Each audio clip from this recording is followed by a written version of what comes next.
There are techniques, there are methods, there are formulas, and there are tricks. All these are the constituents of a hit song. All these you can find in a hit song. Hit songs, as I've told you, are written intentionally, are written purposefully, are written for the purpose of making the listener addicted or hooked. They're intentionally written, modified, engineered to make you hooked. Hi, my name is Dylan, and I teach people how to craft better songs or write hit songs.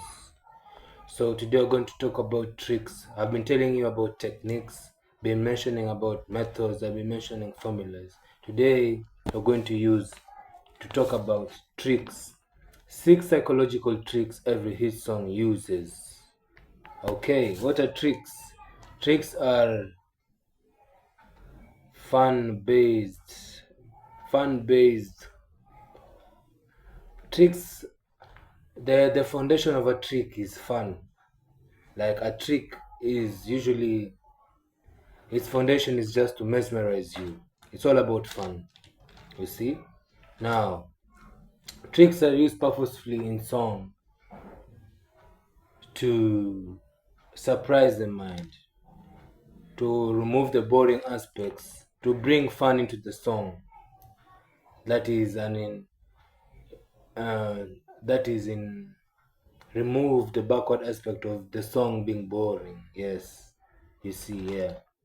So today, 6 psychological tricks of psychological tricks of every hit song that every hit song uses. Number 1, the first impression bias. First impression bias. Listeners form their opinion of a song in seconds. That's why you're told if you don't get them within the first, is it 10 or 30 seconds? If you don't get them within the first seconds, you will lose them. That's why the intros to your song must be very well, must be calculated. The intros to your song, the first few seconds of your song, captures the audience, and that's what makes them finish the rest of the song. The intros to your song are very important because listeners form their opinion of a song in seconds. That's why strong intros are everything. A memorable sound, rhythm, or lyric early on can shape how the rest of the song is received. And if your song is skipped before it even begins, it's boring.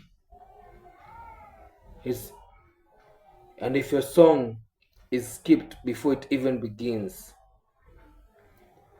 strong intros are the judge to that. The strong intros can shape how the rest of your song is received, and if your song is skipped before it even begins.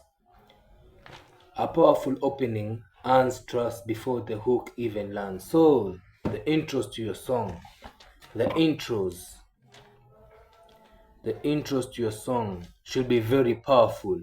It should be captivating. That's why an artist like Kendrick Lamar has specialized in this. You can even A song can start with, the intro can be someone shouting, saying some political words. The intros of a song can be like a very, a phrase or a video clip that that has been, has been going viral. Like for instance, we can say like if you're a boxing fan, there's a video that has been viral from time immemorial by Chris Eubank, and the words from the video is, the procedure is parliamentary. The procedure is going to be parliamentary. It's a phrase that when someone listens to will be like curious. Let me give another example that might be complex. Another example is the phrase Another example is the phrase that the revolution is going to be televised. There is a clip, when you search on YouTube, revolution will not be televised. There is a clip of someone explaining that. You can use that as an intro, something catchy, something that's catchy. We can use something that's been going viral, a phrase that's been going viral. You see, it's usually from these clips, from clips that happen randomly. that can be a good anchor, can be a good hook, can be a good hook to the audience, to capture them to finish the rest of the song. Number two, popularity hook. Familiarity. Number two is popularity hook. And I go on explaining that familiarity feels safe. When your song mirrors patterns, sounds, or phrasing the listener already trusts, trust, it becomes easier to love much faster. Familiarity feels safe. People love feeling safe. So when you do not have to reinvent the wheel in this. You do not have to reinvent the wheel. You can you do not have to reinvent the wheel in this. You can use the phrases that the top songs are using. This, especially when you're in the rap scene, this is very easy. It's very easy because there are phrases like no cap. There's some wording, there's some phrases, there's some style within the rap culture that you can apply or copy that are usually similar throughout the songs. When your song mirrors patterns, sounds, or phrasing, the listener already, the phrasing can be in lingo, in slang, the latest slang, the use of slang, patterns. When your song mirrors patterns, sounds can be whether it's a certain type of style, whether it's drill or phrasing, the listener already trusts. It becomes easier to love much faster. His songs are all about echoing what feels known. His songs, you can never find a hit song that's brand new, that's a new concept that hasn't been there before. No, it cannot be. It cannot be a hit song. It must be something that's already known, something that people feel safe in. That's why there's a phrase in business called simplicity scales. It must be something simple. But if you're trying to reinvent the wheel and bring something new, something people haven't heard of, something ambiguous, it's going to be hard to scale it. It's going to be hard to make it a hit. His songs are all about echoing what feels known. And point number three, fear of missing the drop. Anticipation is a dopamine lever as well. When a song builds tension before the payoff, it creates an intense psychological pressure, and the listener needs to hear the resolution. This delayed gratification is what makes the song subtly hit harder. Anticipation is a dopamine lever. When I've told you, it's like taking a breath, like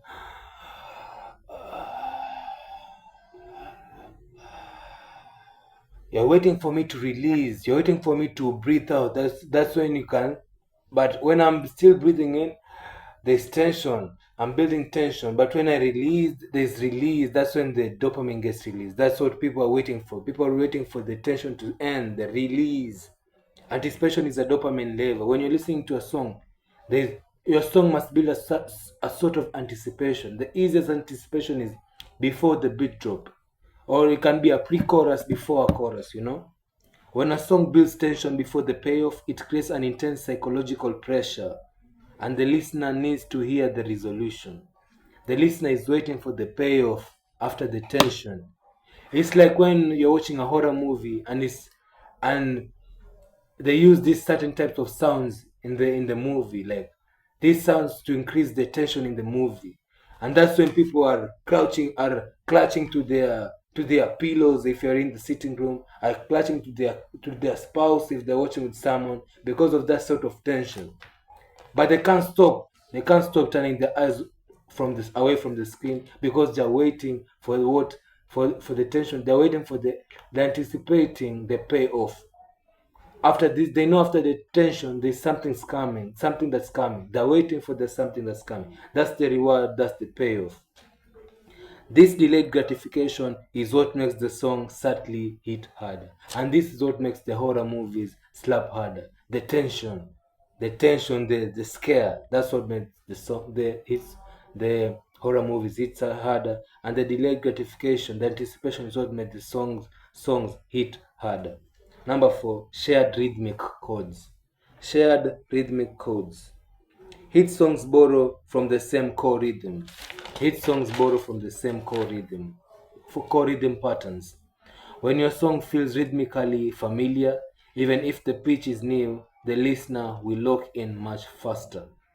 Like, yeah, his songs have a certain type of rhythm. Like, if the rhythm is ding, ding, ding, ding, ding, ding, ding, ding, ding, yeah, it has all his songs have certain. They have one borrow from the same core rhythm, the same core rhythm. That's why there's okay. They all borrow from the same core rhythm. When your song feels rhythmically familiar, even if the pitch is new, the listener will lock in much faster. That's why you can take songs like there's a song from 2013 and there's a song from 2027, 2026. That's there's a new song from 2027, but you can feel like the rhythm are kind of the same, and you are like the song from 2013 was also a hit, and this song is also a hit too, because and they're kind of like they have the same rhythm because they borrow from the same core rhythm patterns.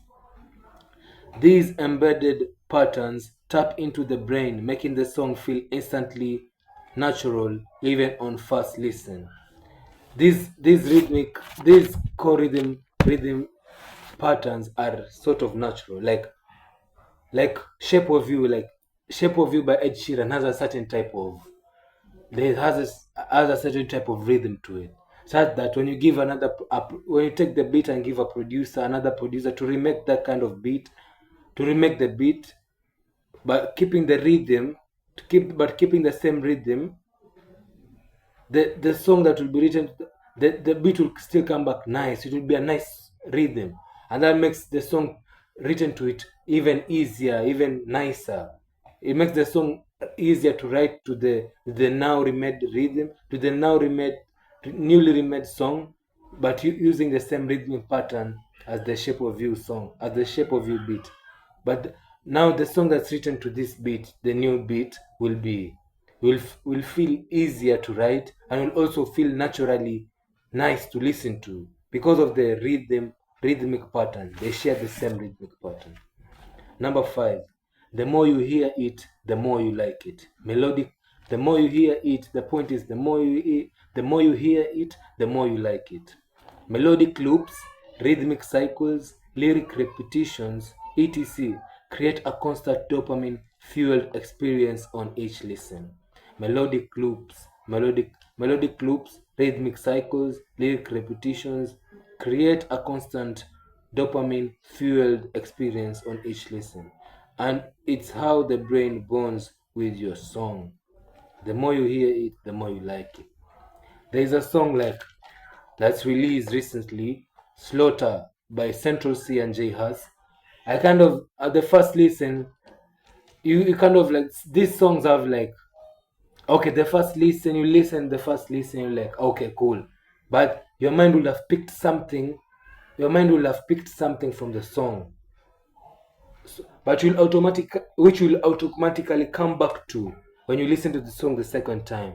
And that whatever you picked will keep on building. And ultimately, you love the song such that when I'm sure most of us have been here, when you give a song the first listen, when a song has been newly released today, you listen to it, only you give it one listen, then you go and then you go meet up with your friend, and your friend has heard the song too. Your friend tells you, I'm in love with the song, but you're like, nah, I still don't feel it. I've only given it one listen. But after a week, you'll also fall in love with the song too.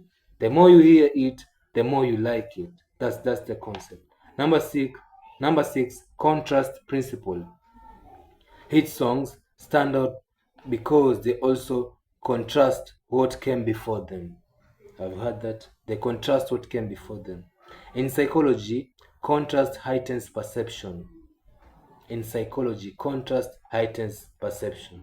When this song is not similar to the other song, it gives a certain type of perception. And in music, it creates emotional spikes, and these emotional spikes are what the brain loves. This is what makes the brain release dopamine, and this is what makes the listener get hooked to your song. Contrast makes the brain pay attention because it's not similar to that. It's not similar to that. It's something new. So the brain must be alert. The brain will be alert for this. Contrast makes the brain pay attention. The best songs set a baseline, then break it at the perfect time and cause the listener to lean in. The best songs set a baseline, then break it at the perfect time and cause the listener to lean in. I've heard that. It set a certain time. It must set a baseline first, its baseline, then show you why it's different from the other song. You get me? That's contrast. It must set a baseline first. You see? You must set a baseline, and the baseline might be the pre-chorus. You can feel like, oh, this song, the pre-chorus is going like this, so this song might be like this. But then it gives you a twist, contrast, to show you that I'm not like that other song. You see? It can be delivered through the pre-chorus. When you're listening to the pre-chorus, the listener might be like, okay, this might be like the other song. But then when the chorus comes, the artist, the songwriter gives it a twist to show them that this song is not like the other song. So that's been it, my guys. And link in my bio to find my free music. To find my musical guide is not free. It's actually $5. I want it to be accessible for everyone. It's my musical guide on hit songs and how to write better songs, how to write hit songs and craft better songs. My musical guide. So that's been it. Like and subscribe and click the link in my bio. Thank you.